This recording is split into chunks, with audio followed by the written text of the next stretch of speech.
Amen. So, pagpalang gabi.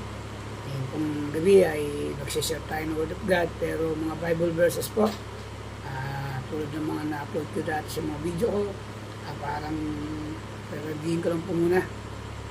At yun nga po, yung John 3:16 or 1, Kapitulo 3, talatang 16, may nabi doon na sapagkat diyon na lamang ang pag-ibig ng Diyos sa sangkatauhan, kung kaya't ibinigay niya ang kanyang tay sa isang buktong na anak, upang ang sino mang sa kanya'y sumampalataya ay hindi mapahamak kundi magkaroon ng buhay na walang hanggan.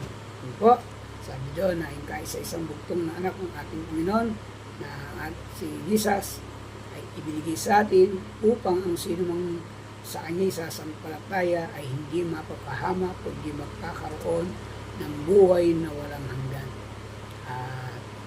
Sumunod po, Roma 3:23, sapagkat ang lahat ay nangagkasala nga at walang sino mang nakaabot sa kaluwalhatian ng Diyos.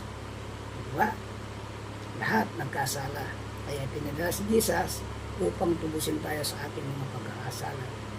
Sinabi naman sa Roma 6:23, sapagkat ang kabayaran ng kasalanan ay kamatayan, ngunit ang handog ng Diyos ay buhay na wala hanggan sa pamamagitan ni Kristo Jesus na ating Panginoon.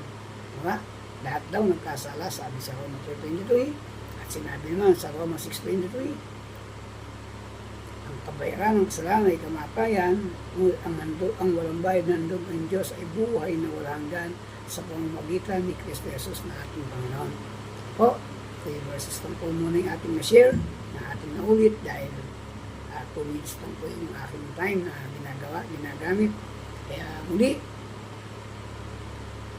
maraming salamat po.